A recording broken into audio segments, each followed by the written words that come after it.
सुर्खियों में। नमस्कार, मैं राशिद अहमद खान आप सभी श्रोताओं का स्वागत करता हूं समसामयिक विषयों पर केंद्रित हमारे साप्ताहिक कार्यक्रम सुर्खियों में। श्रोताओं, माननीय प्रधानमंत्री नरेंद्र मोदी की अगुवाई में केंद्र सरकार ने किसानों के हित में कई सुधार किए हैं। इन्हीं में नए कृषि कानून भी शामिल हैं, जो किसानों को नए बाजार के साथ उपज का उचित मूल्य भी दिलाने में मददगार साबित हो रहे हैं। हालांकि इनको लेकर कुछ भ्रम की स्थिति भी है, जिसे दूर करने के प्रयास किए जा रहे हैं। हमारे विशेष कार्यक्रम सुर्खियों में आज हम इन्हीं कानूनों पर बात करेंगे। हमारे साथ मौजूद हैं माननीय मुख्यमंत्री शिवराज सिंह चौहान, जो आसान शब्दों में कानून की बारीकियों और इससे किसान भाइयों को होने वाले लाभ के बारे में चर्चा कर रहे हैं। बहुत स्वागत है आपका। पहला सवाल आपसे यही है कि कृषि सुधारों पर बहुत सियासत हो रही है। पहले जो राजनीतिक दल इसके पक्ष में थे, अब वही विरोध कर रहे हैं। ये केवल सियासी दल नहीं है, ये पाखंडी है। जो जब सत्ता में होते हैं तब बात करते हैं कि मॉडल एपीएस एक्ट लागू की एपीएमसी एक्ट लागू किया जाए, और बाद में जब वो लागू होता है किसानों के हित में, तो ये घड़ियाली आंसू बहाने लगते हैं। न केवल आंसू बहाते बल्कि घड़ियाली बन जाते हैं। मुझे कहते हुए तकलीफ है कि सारे राजनीतिक दलों ने, इंक्लूडिंग कांग्रेस, मेरे पास शरद पवार जी की चिट्ठी रखी हुई है, जो मुख्यमंत्रियों को शरद पवार जी ने लिखी थी जब वो कृषि मंत्री थे। उस समय श्रीमती सोनिया गांधी जी चेयरपर्सन थी यूपीए की। उस समय माननीय मनमोहन सिंह जी प्रधानमंत्री थे भारत के, और तब मुझे शरद पवार लिखते हैं चिट्ठी, जब मैं मुख्यमंत्री था 2011 में, माय डियर शिवराज सिंह जी, और लिखते हुए उसमें मैं केवल 2 लाइन पढ़ना चाहूंगा, उससे ज्यादा पढ़ने की मुझे जरूरत नहीं है, जिसमें उन्होंने पूरी प्रखरता के साथ मुझे आग्रह किया था कि एपीएमसी मॉडल एक्ट लागू किया जाए। There is a need to amend the present APMC Act on the lines of the Model APMC Act 2003 in order to encourage private sector investment in marketing, infrastructure, and providing alternate competing marketing channels in the overall interest of the farmers, consumers and agricultural trade. ये श्री शरद पवार जी की चिट्ठी है, जो तत्कालीन कृषि मंत्री थे। प्रधानमंत्री थे मनमोहन सिंह जी। एक ने अनेकों बार जब भी अनौपचारिक चर्चा होती थी, वो मॉडल एपीएमसी एक्ट लागू करने की बात करते थे, और सोनिया जी चेयरपर्सन थी। अब जब वही एक्ट माननीय नरेंद्र मोदी जी, उनसे बड़ा किसानों का हितैषी हिंदुस्तान में कोई नहीं है, जब वो लागू करते हैं तो कांग्रेस यू टर्न ले लेती है।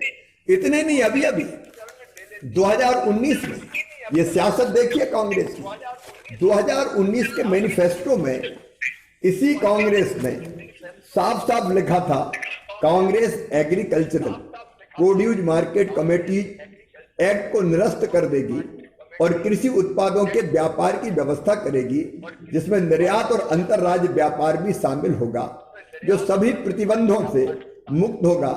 उनके घोषणा पत्र अब भी वेबसाइट पर पड़ा हुआ है, जो चाहे देख सकते हैं। मैनिफेस्टो के पेज नंबर 17 में पॉइंट नंबर 11 में ये दर्ज है। ये कैसा दोगलापन है मैडम सोनिया गांधी जी। आप कहती हैं मैनिफेस्टो में, आपकी कांग्रेस कहती है मैनिफेस्टो में कि असेंशियल कमोडिटीज एक्ट को खत्म कर उसकी जगह ईसीए 1955 के नाम से नया कानून लेकर आएगी। यह भी आपके घोषणा पत्र में दर्ज है, पेज नंबर 18 पर। आपके युवराज राहुल गांधी जी, जिनको ये पता नहीं है कि आलू जमीन के नीचे पैदा होता है कि जमीन के ऊपर पैदा होता है, गांव खेत गलियां पगडंडियां कुछ जानते नहीं है। 27 दिसंबर 2013 को राहुल गांधी जी ने कहा प्रेस कॉन्फ्रेंस करके कि कांग्रेस शासित राज्य एपीएमसी एक्ट के तहत फल और सब्जियों को डिलिस्ट कर देंगे। ये राहुल गांधी जी कह रहे हैं। और अब ये दोगलापन देखिए, ये पाखंड देखिए और ये राजनीतिक अवसरवादिता देखिए कि वही काम किसानों के हित में जब माननीय मोदी जी ने कर दिया तो अब आप उसका विरोध कर रहे हैं, भारत बंद की बात कर रहे हैं। मैडम सोनिया गांधी जी, किसान भी समझ रहा है और देश भी समझ रहा है, आप देश में आग लगाना चाहती है, कांग्रेस देश को हिंसा की आग में झोंकना चाहते हैं और बाकी पार्टियां भी सियासत कर रही हैं। ये राष्ट्रवादी कांग्रेस पार्टी जिसके नेता Sharad Pawar model APMC act लागू करने की बात करते थे, उनका दोगलापन, डीएमके जो पहले समर्थन करती थी कृषि सुधारों का, आज विरोध कर रही है। डीएमके के साथ आम आदमी पार्टी के नेता अरविंद केजरीवाल बिना पैंती का लुटा, जब चाहे बदल जाए। अभी अभी इनने 23 नवंबर को दिल्ली में यह कानून लागू हो गया, तब विरोध नहीं सूझा। अब सियासी रोटियां सेकने के लिए अब ये दिल्ली की सड़कों पर निकल गए। स्वराज पार्टी के योगेंद्र यादव ये खुद कहते थे मोदी सरकार ने 3 साल पूरे, जब पहली बार 3 साल पूरे हुए थे कि 3 साल पूरे हो गए लेकिन एपीएमसी एक्ट को लेकर कुछ नहीं कर रही, और जब कर रही तो उसका विरोध कर रहे। समाजवादी पार्टी के मुलायम सिंह यादव ये पक्ष में थे, इन्होंने ये कहा था कि मंडियों में एपीएमसी की आलोचना करते हुए कहा था कि किसानों को नुकसान हो रहा है, इसमें बदलाव होना चाहिए। शिवसेना के भी यही विचार थे, टीएमसी भी यही कहती थी। और अब सबके सब पता है उनको कि नरेंद्र मोदी जी से मैदान में नहीं निपट सकते, मैदान में दम नहीं है, कुव्वत नहीं है कि मुकाबला कर सके। तो किसानों को भ्रमित करके एक आंदोलन जिसमें किसानों ने मना किया कि हमारे बीच में आने की जरूरत नहीं है, उस आंदोलन में जबरदस्ती शामिल होकर आग लगाने की कोशिश कर रहे हैं। इनकी सियासत, इनका झूठापन, इनका दोगलापन, दोमुहापन, इनका पाखंड आज पूरे देश के सामने आ गया है। शिवराज जी, मंडियों को बंद करने को लेकर भ्रम की स्थिति है। हालांकि प्रदेश में ऐसी स्थिति नहीं है, ऐसे हालात नहीं हैं, लेकिन पंजाब जैसे राज्य में इसे कैसे दूर किया जा सकता है? देखिए, मैं सीधी बात ये कहना चाहता हूं, जहां तक किसान हैं, सरकार किसानों के साथ खड़ी है, खुले मन से सरकार बात कर रही है। और पूरे देश में आप देख लीजिए कहां आंदोलन है। मध्य प्रदेश में किसान संतुष्ट है, देश भर में किसान संतुष्ट है, लेकिन एक भी किसान अगर असंतुष्ट है तो हमारा मत है कि उससे चर्चा होनी चाहिए। अगर कोई भ्रम है तो वो भ्रम दूर किया जाना चाहिए। सिंधु बॉर्डर पर भी जो हमारे किसान भाई बैठे वो हमारे अपने हैं, उनके लिए दिल के द्वार भी खुले, चर्चा के द्वार भी खुले। कई बार सरकार ने चर्चा की है, कृषि मंत्री ने चर्चा की है, कल फिर चर्चा होने वाली है। और चर्चा करके अगर कोई शंका है तो उसका समाधान करेंगे, कोई समस्या है तो उसके समाधान के लिए भी रास्ता निकलेगा। लेकिन ये सियासी पार्टियां किसानों की आड़ में केवल देश में आग लग जाए, और कौन कौन शामिल हो गया इसमें? वो लोग जिनका खेती किसानी से कोई लेना देना नहीं है। ऐसे संगठन भी आ गए जिनका खेती किसानी से कोई वास्ता ही नहीं है, वो भी केवल आग लगाने का काम कर रहे हैं, जिसको ये देश समझ रहा है। लेकिन जहां तक किसानों का सवाल है, मैं दावे के साथ कहता हूं, मैं भी किसान हूं, ये तीनों किसान जो बिल पारित हुए, कानून बने हैं, मैं नरेंद्र मोदी जी का अभिनंदन करता हूं, ये किसानों के हित में है। मैं पूछना चाहता हूं सियासी पार्टियों से भी कि अगर मंडी के अलावा मंडी चालू रहेंगी और मिनिमम सपोर्ट प्राइस पर खरीद भी चालू रहेगी। मैं आपको ये बताना चाहता हूं कि इस साल में मध्य प्रदेश ने 1,29,00,000 मीट्रिक टन से ज्यादा गेहूं खरीदा है मिनिमम सपोर्ट प्राइस पर। पंजाब से ज्यादा हमने खरीदा है, पंजाब का रिकॉर्ड मध्य प्रदेश ने तोड़ा है। तो एक तरफ हम एमएसपी पर, मिनिमम सपोर्ट प्राइस पर हम खरीदी सुनिश्चित कर रहे हैं, दूसरी तरफ हम मंडियां खत्म नहीं कर रहे, मंडी के इंफ्रास्ट्रक्चर को भी हम ठीक कर रहे हैं। मध्य प्रदेश में मंडी का जो शुल्क था वो 2 रुपए से घटा के हमने केवल 50 पैसे कर दिया है। लेकिन इसके साथ साथ हम दूसरा विकल्प भी किसान को दे रहे हैं। अगर किसान मंडी के अलावा घर में जाके अगर कोई व्यापारी उससे ठीक दाम दे के खरीदता है तो क्यों ना खरीदे वो। अगर कोई प्राइवेट मंडी में खरीदता है, बेहतर दाम दे रहा है, तो किसानों के पास विकल्प क्यों नहीं होना चाहिए? हम वो विकल्प किसान को देने का काम कर रहे हैं। अगर कोई फूड प्रोसेसर, अगर कोई एक्सपोर्टर किसान से सीधे खरीदना चाहता है तो बिचौलिया क्यों बीच में आए? सीधे एक्सपोर्टर को ठीक दाम पे किसान क्यों ना बेचे? हम उस व्यवस्था का निर्माण कर रहे हैं। तो एक तरफ मंडी ठीक, मंडी का इंफ्रास्ट्रक्चर ठीक, दूसरी तरफ प्राइवेट मंडियां, दूसरी तरफ प्राइवेट व्यापारी को लाइसेंस दे रहे हैं। लाइसेंस पूरे प्रदेश में जाके वो कहीं भी खरीद सकता है, जहां किसान और उसका खरीदी पर सहमति हो और ठीक दाम मिले। तो तो हम इस पूरी व्यवस्था को प्रतिस्पर्धी बना रहे हैं। देखिए, प्रतिस्पर्धी व्यवस्था अगर होगी तो मंडियां भी ठीक ढंग से काम करेंगी। नहीं, मंडियों में भी कई तरह की असुविधा का सामना किसान को करना पड़ता है। प्रतिस्पर्धा अगर होगी तो किसान को ठीक दाम मिलेंगे। प्रतिस्पर्धा व्यापारियों में भी होगी, प्रतिस्पर्धा प्राइवेट व्यापारी, प्राइवेट मंडी और मंडियों के बीच भी होगी, तो ठीक प्रतिस्पर्धी रेट किसान को मिलेगा, तो चीजों के दाम बढ़ेंगे और फायदा किसान को होगा। इसमें किसी को क्या आपत्ति हो सकती है। जहां तक कॉन्ट्रैक्ट फार्मिंग का सवाल है, देखिए, अगर मुझे कोई कंपनी, कोई व्यापारी अगर आता और कहता है कि आपका सोयाबीन आप बो, मैं 4,000 रुपया कुंटल खरीदूंगा। अगर मुझको लगता है कि 4,000 रुपया में मुझे फायदा है और मैं बोने के पहले ही उससे समझौता कर लेता हूं, तो मुझे एश्योर रेट, ये रेट मिलेंगे, एश्योर हो गया, मैं निश्चिंत हो गया। जब सोयाबीन आएगा मैं उसको बेच दूंगा। उससे कम कीमत पे भी अगर बिकेगा तो व्यापारी बाध्य है जो समझौता हुआ उस दाम पर खरीदने के लिए, उस दर पर खरीदने के लिए। और अगर कीमत अप्रत्याशित बढ़ गई तो उसमें इस बात का भी प्रावधान है कि वो फिर कॉन्ट्रैक्ट फार्मिंग की एक धारा के अंतर्गत कि उस कॉन्ट्रैक्ट से, उस समझौते से बाहर हो सके। इसमें दिक्कत क्या है? हम इस व्यवस्था को मध्य प्रदेश में कर रहे हैं। और जहां तक लिमिट का सवाल, स्टॉक लिमिट का, क्यों स्टॉक लिमिट होनी चाहिए साहब? व्यापारी जितना चाहे खरीदे, जब खरीदेगा तो अपने आप रेट बढ़ेंगे चीजों के और किसान को ठीक दाम मिलेगा। ये सारी व्यवस्थाएं मध्य प्रदेश में खरीदी जारी रखते हुए, मंडी जारी रखते हुए हम कर रहे हैं। मैं फिर कहना चाहता हूं, मंडियां बंद नहीं होगी और न्यूनतम समर्थन मूल्य पर खरीदी जारी रहेगी, इसमें कोई दो मत नहीं है। लेकिन मैं एक विषय और रखना चाहता हूं और मैं सियासी पार्टियों से सवाल भी करना चाहता हूं।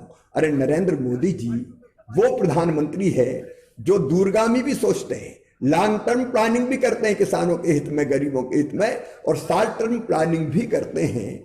कब किस सरकार ने, कोई बता दे, इतना पैसा किसान के खाते में डाला था? अरे, ये नरेंद्र मोदी जी हैं जिन्हें कोरोना काल में 4.2 लाख करोड़ रुपया 3 करोड़ किसानों को रियायती ऋण के रूप में दिए। कभी यूपीए ने दिया इतना पैसा? ये नरेंद्र मोदी है जिन्हें प्रधानमंत्री किसान सम्मान योजना के अंतर्गत 94,000 करोड़ रुपया किसान के खाते में सीधे डालने का काम किया है। ये कांग्रेस घड़ियाली आंसू बहाती है। मध्य प्रदेश में तो किसान, प्रधानमंत्री किसान सम्मान निधि की सूची तक नहीं भेजी थी दिल्ली, और किसान वंचित रह गए थे उस राशि से। ये प्रधानमंत्री फसल बीमा योजना के 50,000 करोड़ रुपया 6 करोड़ से अधिक किसानों के खाते में डाले हैं, तो नरेंद्र मोदी जी ने डाले हैं। केसीसी के अंतर्गत 2.5 करोड़ किसानों को 2 लाख करोड़ रुपया दिलाने का काम किया है, तो नरेंद्र मोदी जी ने किया है। कौन ने किया ये? और जहां तक मिनिमम सपोर्ट प्राइस पर खरीदी का मामला है, सोनिया गांधी जी आपको जवाब देना चाहिए। आपके राज में कितनी खरीदी होती थी? आज एमएसपी पे घड़ियाली आंसू बहा रही हैं आप। यूपीए के समय 2009 से 2014 तक आपने 2,06,000 करोड़ रुपए की कुल खरीदी की थी, लेकिन जब से प्रधानमंत्री नरेंद्र मोदी जी है 4,95,000 करोड़ रुपए की खरीदी की है। 240% की वृद्धि हुई है। ये मैं धान की बात कर रहा हूं। जहां तक गेहूं का सवाल है, यूपीए के कार्यकाल में 2009 से 2014 तक खरीदी की जो कीमत थी 1,68,000 करोड़ रुपया थी। प्रधानमंत्री जी के नेतृत्व में 2,97,000 करोड़ रुपए की खरीदी आज वर्तमान केंद्र सरकार ने की है। दलहन का जहां तक सवाल है, यूपीए की सरकार में केवल 645 करोड़ रुपए की खरीदी हुई थी, लेकिन धन्य नरेंद्र मोदी जी की सरकार 49,000 करोड़ रुपए की खरीदी करके और एमएसपी का मूल्य किसानों को देने का चमत्कार किया है। तिलहन और कोपरा पे खरीदी केवल यूपीए ने की थी 2,460 करोड़ रुपया, लेकिन नरेंद्र मोदी जी की सरकार ने 25,000 करोड़ रुपए की खरीदी की है। यह खरीदी जारी रहेगी किसानों के हित में, लेकिन सियासी पार्टियां केवल किसानों को भड़काने का काम कर रही है। मैं एक बात और आपसे कहना चाहता हूं, नरेंद्र मोदी ऐसे प्रधानमंत्री है जिन्हें बड़े किसानों के साथ छोटे किसानों के हित का भी ध्यान रखा है। आप देखिए, मिनिमम सपोर्ट प्राइस पर कितने प्रतिशत किसान बेचने आते हैं? मध्य प्रदेश में 80 लाख किसान हैं, उनमें से 15 लाख किसान, 14 लाख किसान मिनिमम सपोर्ट प्राइस पर अपना उत्पाद बेचते हैं। बाकी किसान छोटे छोटे हैं, आधा एकड़ का, 1 एकड़ का, उनका उत्पादन इतना होता ही नहीं है कि वो मिनिमम सपोर्ट प्राइस पे बेच ले। मंडी जा सकें, खरीद केंद्र पर जा सकें। क्या ऐसे किसानों का ध्यान नहीं रखा जाना चाहिए? क्या ऐसे किसानों की हितों की चिंता नहीं होनी चाहिए? ये नरेंद्र मोदी जी की सरकार है जिसने इन छोटे किसानों का ध्यान रखा और प्रधानमंत्री किसान सम्मान निधि जैसी योजना बना के सीधे इनके खाते में पैसा डाला। और मध्य प्रदेश ने 6,000 में 4,000 और जोड़ के 10,000 रुपया उसको किया। क्या इन किसानों का ध्यान नहीं रखा जाना चाहिए? क्या जिस किसान के पास 5 क्विंटल बेचने को है उसको नहीं जाना मंडी, उसको घर पे बेचना है क्योंकि लाने और ले जाने में उसका खर्चा होता है, तो क्या उसको ये विकल्प नहीं देना चाहिए? मोदी जी ऐसे नेता हैं जो इन सब चीजों का ध्यान रखते हैं और एक जिद, जुनून और जज्बा उनके दिल में है किसानों और गरीबों के लिए कैसे बेहतर अवसर उपलब्ध करा सकें, खेती को लाभ का धंधा बना सकें, गरीबों को न्याय दे सकें। इसका मध्य प्रदेश वो राज्य है जहां गेहूं की बम्पर उपज होती है। ऐसे में एपीएमसी व्यवस्था कैसे किसानों के लिए फायदेमंद है और ये नई व्यवस्था कैसे लागू होगी? देखिए, मध्य प्रदेश जैसे राज्य में जो केंद्र सरकार की योजना है प्रधानमंत्री जी वो हमने बेहतर लागू करने का काम किया। मैं एक ही उदाहरण देता हूं, ये कांग्रेस सियासी आंसू बहा रही है। जब मैं मुख्यमंत्री बना उसके पहले श्री कमलनाथ जी मुख्यमंत्री थे, उन्होंने 24,200 करोड़ रुपया प्रधानमंत्री फसल बीमा योजना के प्रीमियम के जमा नहीं किए। किसानों को पैसा नहीं मिला था, हमने आते ही 2,200 करोड़ रुपया जमा किए, 3,100 करोड़ रुपया किसान के खाते में डाल दिए। फिर 2019 की खरीफ और रबी की फसल का भी प्रीमियम जमा करके 4,688 करोड़ रुपया फिर किसान के खाते में डाल दिए। खरीद लगातार जारी है, मंडी इंफ्रास्ट्रक्चर हम ठीक कर रहे हैं और किसानों को हमने ठीक ढंग से बताया कि ये किसान बिल तीनों के तीनों किसानों के हित में है। मैं मानता हूं कि पूरे देश में बहुत भ्रम की स्थिति नहीं है, लेकिन ये सियासी पार्टियों ने ही किसानों को भ्रमित करने का प्रयास किया है। लेकिन सरकार लगातार, हमारे पंजाब के भाई बहन हमारे अपने भाई बहन हैं, उनके लिए सरकार के दिल में पूरा स्थान है। लगातार सरकार उनसे चर्चा कर रही है, वार्ता कर रही है, कल फिर चर्चा होने वाली है। अगर कोई शंका है तो उसका समाधान निश्चित तौर पर किया जाएगा और उनकी हर समस्या अगर कहीं कोई स्थान विशेष पर भी आती है तो उसका समाधान भी हम करेंगे। शिवराज जी, एक बात और आपसे समझना चाहेंगे, कई राजनीतिक दल नए कृषि सुधारों के विरोध में हैं। इन्हीं में से एक तृणमूल कांग्रेस भी है। वर्ष 2011 में ममता बनर्जी की अगुवाई वाली टीएमसी के घोषणा पत्र में कृषि सुधारों का जिक्र था। अब वो इसका विरोध क्यों कर रही हैं? देखिए, 2011 में समर्थन में और अब विरोध में ममता जी घबराई हुई है, सियासी जमीन खिसक रही है, भाजपा का मुकाबला मैदान में कर नहीं सकती और इसलिए कैसे भी भारतीय जनता पार्टी के विरोध में कुछ ना कुछ माहौल खड़ा करो, अराजकता फैलाओ, भ्रम फैलाओ। ये सस्ती राजनीतिक रोटियां किसान आंदोलन की आड़ में सेंकने का असफल प्रयास है ममता बनर्जी जी का।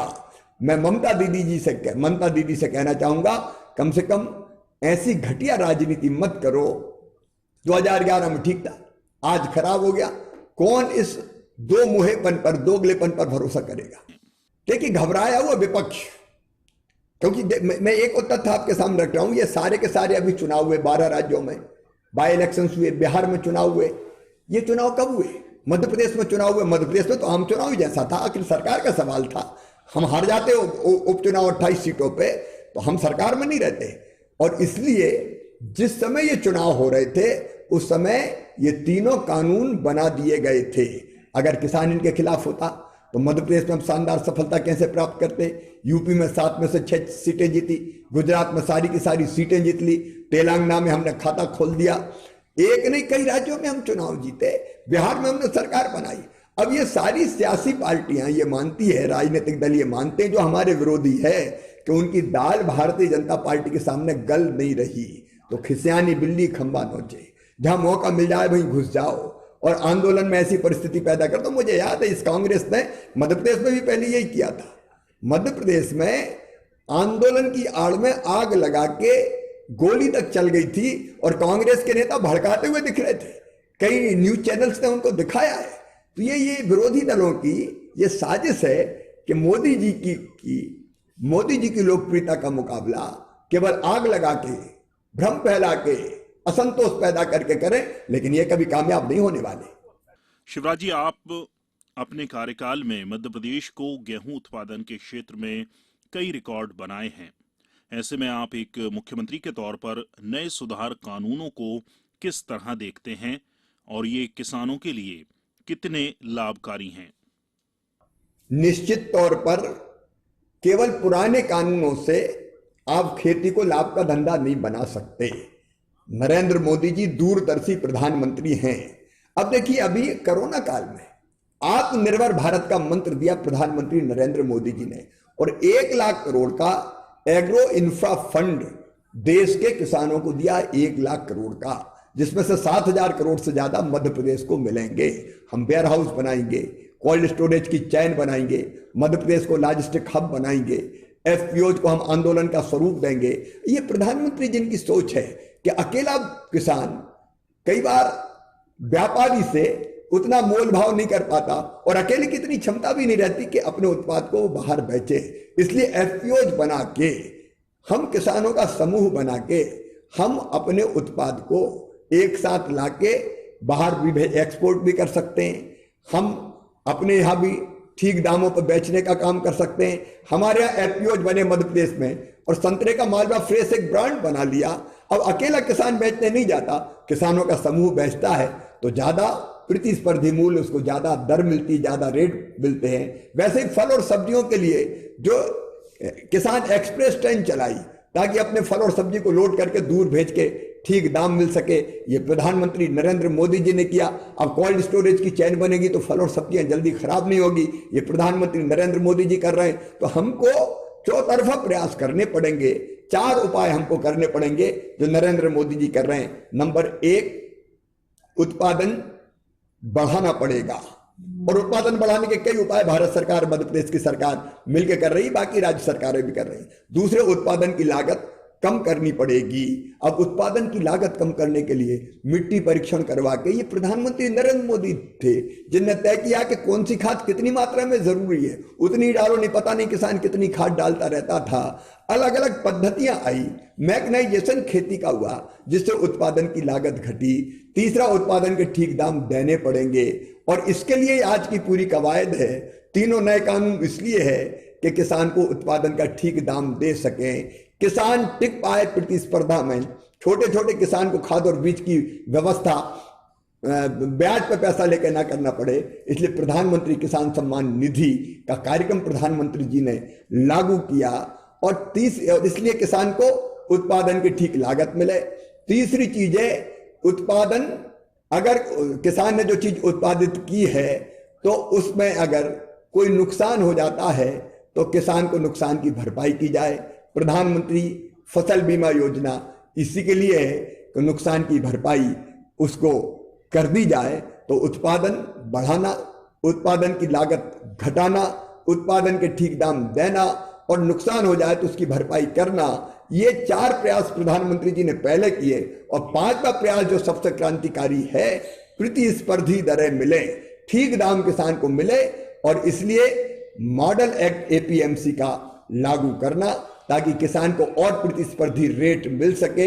इंफ्रास्ट्रक्चर का विस्तार करना, एक नहीं अनेकों कदम उठाए गए, इससे किसान की जिंदगी बदल जाएगी। मैं सच कहता हूं, लॉन्ग टर्म में किसान की आय निश्चित तौर पर दुगनी होगी, यह मेरा विश्वास है, और अभी भी आय बढ़ रही है। अंतिम सवाल आपसे शिवराज जी, विरोध की एक वजह मंडियों के बंद होने की शंका तो है ही, एक भ्रम मंडी टैक्स को लेकर भी है। इससे राज्यों की आय कम हो जाएगी, क्या इसलिए भी पंजाब जैसे राज्य में प्रदर्शन हो रहे हैं? अरे हमने तो खुद मंडी का रेट घटा दिया, मंडी शुल्क हमने घटा दिया, 50 पैसे कर दिया। हम केवल हमें पैसा मिल जाए राज्य सरकार को, इसलिए किसानों के भविष्य को हम अंधेरे में धकेल दें, ये कैसे होगा? आय बढ़ाने के और 17 तरीके हो सकते हैं, उसके प्रयास किए जाने चाहिए। रिसोर्सेज कैसे मिले राज्य को, इसके और उपाय निकालने चाहिए। केवल किसानों के उत्पादन के आधार पर ही हमारी आय बढ़ जाए, ये प्रयास हम काहे के लिए कर रहे हैं? अरे हम किसान के हितैषी है या केवल अपना खजाना भरने का सोचते हैं? अगर आप कल्पनाशील मस्तिष्क के धनी हैं तो दूसरे रास्ते रिसोर्सेज के निकल आएंगे। मुझे मिलता था अभी मंडियों से मंडी टैक्स लगभग 1300-1400 करोड़ रुपया, अब वो घट के हो जाएगा केवल 300 करोड़, क्योंकि हमने 300-400 करोड़, क्योंकि हमने 25% ही रेंज दिया, 50 पैसा कर दिया। क्या मैं केवल किसान के उत्पाद से ही शुल्क प्राप्त करने का सोचूं? दूसरे रास्ते उसके लिए निकाले जा सकते हैं। कृषि सुधारों पर आकाशवाणी से बातचीत के लिए और अपना बहुमूल्य समय देने के लिए बहुत बहुत धन्यवाद। आपको भी बहुत बहुत धन्यवाद। हमारे विशेष कार्यक्रम सुर्खियों में आज फिलहाल इतना ही। अगले हफ्ते फिर किसी अहम मुद्दे पर चर्चा के साथ हाजिर होंगे। तब तक के लिए नमस्कार। सुर्खियों में